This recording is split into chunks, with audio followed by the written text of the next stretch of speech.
ৰমেন বৰুৱা ডাঙৰীয়া নিৰুদ্দেশ হোৱা আজি 23 দিন হ'ল আৰু পুলিচে অক্লান্ত পৰিশ্ৰম কৰাৰ পিছতো তেখেতৰ সন্ধান উলিয়াব পৰা নাই। ব্ৰহ্মপুত্ৰ নদীত যিটো তেওঁৰ ওচৰত যিটো শেষ খোজ আছিল সেই খোজটো পৰ্যন্ত পুলিচে পাব পাৰিছে। আমাৰ যিটো ডগ স্কোৱাড থাকে তেওঁলোকেও নদীৰ কাষলৈকে গৈ তাৰ পৰা আৰু আগুৱাব পৰা নাই। তেখেত নদীৰ কাষলৈকে যোৱা দেখা বহুকেইজন সাক্ষীও পোৱা গৈছে, কিন্তু ঘূৰি অহা সাক্ষী আদি কোনেও আজিলৈকে পোৱা নাই। তথাপিতো পুলিচে নিজৰ অনুসন্ধান অব্যাহত ৰাখিছে। মই কিবা এটা খবৰ পাম বুলিয়ে মই অহা নাছিলোঁ, কিন্তু আজি 23 দিন হ'ল দীপেন্দা আৰু বৌসকলক আজি এবাৰ লগ কৰিলোঁ। পুলিচে নিজৰ প্ৰচেষ্টা অব্যাহত ৰাখিব আৰু বাকী ভাগ্যত যি আছে সেইখিনি। এই ঘৰখনৰ লগত মোৰ বহুত দিনীয়া পুৰণা সম্পৰ্ক।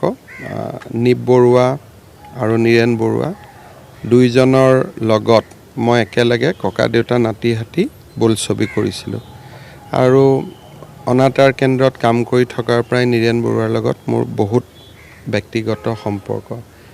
দীপেন বৰুৱাৰ গানৰ মই গানটো গায়ো থাকোঁ দীপেন্দাৰ গান এনি মুহূৰ্ততে, আৰু দীপেন্দাৰ গান শুনি অত্যন্ত ভাল পাওঁ। গিৰিন্দাৰ লগতো যথেষ্ট ভাল আছিলে।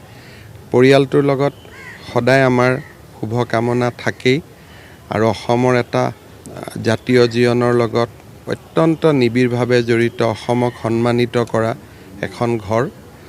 ঘটনাটো শুনি সকলোৰে মন দুখত আছে, সকলোৰে মন শোকত ম্ৰিয়মান হৈ আছে, কিন্তু হাতত কৰিবলগীয়া একো নাই কাৰণে আমিও এক প্ৰকাৰ পথৰ সন্ধান বিচাৰি নোপোৱা এজন মানুহৰ ধৰণৰ অৱস্থাত থাকিবলগীয়া হৈছে। SDRF, NDRF সকলোৱে চেষ্টা চলাই আছে, পুলিচেও সকলোৱে চেষ্টা চলাই আছে, কিন্তু 23 দিন পিছত আৰু ব্ৰহ্মপুত্ৰ নদীৰ পৰা ঘূৰি অহাৰো প্ৰমাণ নাই। গতিকে কেতিয়াবা খুব ঋণাত্মকভাৱে ভাবিব মন যায়, কিন্তু তাৰ লগত মানুহৰ সদায় মানুহ এটা আশাৰ ওপৰত জীয়াই থকা মানুহ, তাৰ পিছ মুহূৰ্ততে মনত এটা আশা আহে নহয় কিবা এটা খবৰ পাম। তেনেকৈ দুদুল্যমান অৱস্থাত সকলো আছে, ময়ো আছোঁ। তেখেতসকলে বিচাৰিলেতো এইটো সংৰক্ষণটোতো মই ক'লে নহ'ব।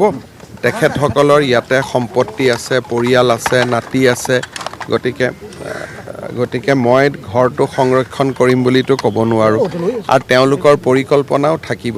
গতিকে এইটোতো এটা ডাঙৰ মাটি, বহুমূল্যৱান মাটি, পৰিয়ালটোত ইমান মানুহ আছে, তেওঁলোকৰ সন্তান আছে, নাতি আছে।